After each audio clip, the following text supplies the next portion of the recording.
Mondial de l'Auto qui se tient actuellement porte de Versailles à Paris accueille aussi pour certaines marques les divisions cycle, motocycle plus précisément. Et vous le voyez sans doute derrière moi, je suis actuellement sur le stand de Peugeot où je vais vous présenter le e-Street Zone, un petit équivalent 50 cm3 tout électrique. On va s'en reparler, mais avant cela, je vous invite évidemment à vous abonner à la chaîne de Clean Rider si ce n'est pas déjà fait et à cocher la cloche des notifications pour être alerté de toutes nos vidéos. Et c'est parti, on va découvrir le e-Street Zone. Le voilà, il est juste là, ce petit équivalent 50 cm3, ce e-Street Zone, qui est en fait un produit qui existe au sein de la gamme de chez Peugeot maintenant depuis une dizaine d'années et qui aujourd'hui est décliné dans sa version 100% électrique. Comme je l'ai dit, c'est un équivalent 50 cm3 avec donc un moteur de kilowatts et surtout ce que vous avez juste là, c'est la fameuse batterie amovible. Regardez comme elle est petite cette batterie amovible. Le produit il est proposé avec une ou deux batteries et chacune d'entre elles propose une capacité de 1536 Wh. Ce sont des batteries 32 ampères 48 volts et le scooter au total proposerait une autonomie pouvant aller jusqu'à 112 km en mode éco et 96 km en mode boost. Ça, c'est évidemment l'autonomie qui est annoncée avec les deux batteries et vous divisez par deux pour obtenir l'autonomie avec une seule batterie. Le côté astucieux de la chose, c'est que regardez, ces batteries, en fait, elles sont évidemment logées ici sous la selle et elle se plug dans le scooter grâce à un mécanisme de connecteur. Ce n'est pas un câble qu'on va venir brancher sur le dessus qui parfois complexifie un petit peu les manipulations, en tout cas donne lieu à l'ajout de câbles. Là, vous voyez, ça saute comme ça, un peu comme une sorte de grosse cassette, 11 kg, je l'ai dit, et puis on peut ainsi les positionner, les raquer. Et vous voyez, en fait, lorsqu'on a ici qu'une seule batterie d'intégrer sous la selle, on a la place pour positionner un casque jet.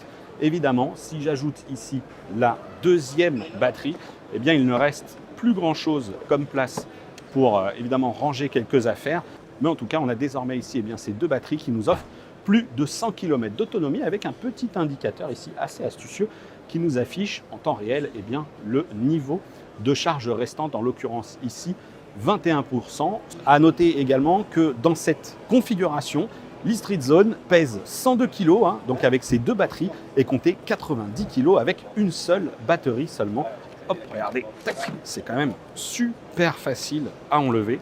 Selon ce qui m'a été expliqué par Peugeot, c'est qu'il faut compter ensuite 7 heures pour refaire le plein de chacune des batteries ou 4h30 pour recharger chacune d'entre elles à 80%. Peugeot Motocycle vous livre un chargeur double, ce qui vous permet tout simplement de plugger le tout à votre prise secteur et puis d'attendre, là encore, donc 9 heures pour avoir deux batteries à 80% ou 14 heures pour que les deux soient chargés. Alors, petit tour du côté de l'avant avec ici ce qui est sans doute effectivement moins évident que sur les véhicules de la marque, à savoir la signature lumineuse qui en fait redescend ici de part et d'autre et qui représente tout simplement les fameux crocs de chez Peugeot. On a ensuite ici le système de freinage, frein à disque à l'avant avec la commande qui est ici. Voilà, on voit bien. Frein à disque en revanche à l'arrière, c'est des freins à mâchoire et donc un système par câble, qui actionne tout simplement le frein qui est ici, juste avant le moteur donc de 2000 watts, moteur roue et système de suspension ici à ressort et à l'avant, c'est un système hydraulique. Ici, ce qui se passe au niveau du guidon, c'est un guidon somme toute assez classique pour un équivalent 50 cm3 avec les rétroviseurs, la poignée d'accélérateur et ici le fameux choix du mode, puisque je vous ai parlé de deux modes, un mode éco et un mode boost. Et vous voyez ici, comme on est en mode démo, on n'a évidemment pas l'impact que cela a sur l'autonomie annoncée, mais on a ici cet indicateur qui va vous permettre tout simplement de connaître en temps réel le niveau de charge des batteries et l'autonomie qu'il vous reste. Alors évidemment, le choix ici de ce mode, Eco ou Boost, aura un impact également sur la puissance, la performance du scooter lui-même et sa vitesse maximale, puisque en mode Eco, comme ça, on sera bridé à 25 km/h et donc avec une autonomie de 61 km. Et en mode Boost, on pourra aller jusqu'à 45 km/h avec l'agrément qu'on connaît des scooters électriques.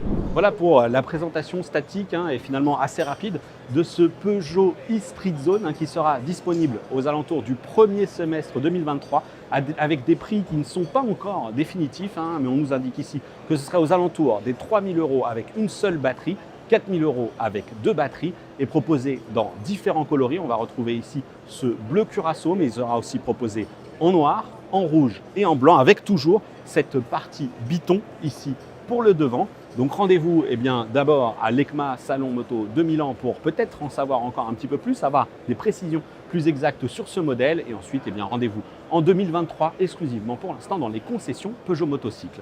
Voilà, si cette vidéo vous a plu, n'hésitez pas à nous le signaler dans les commentaires et puis surtout, si ce n'est pas déjà fait, comme je le disais, n'hésitez pas à vous abonner à notre chaîne Clean Rider et à cocher la cloche des notifications. À bientôt.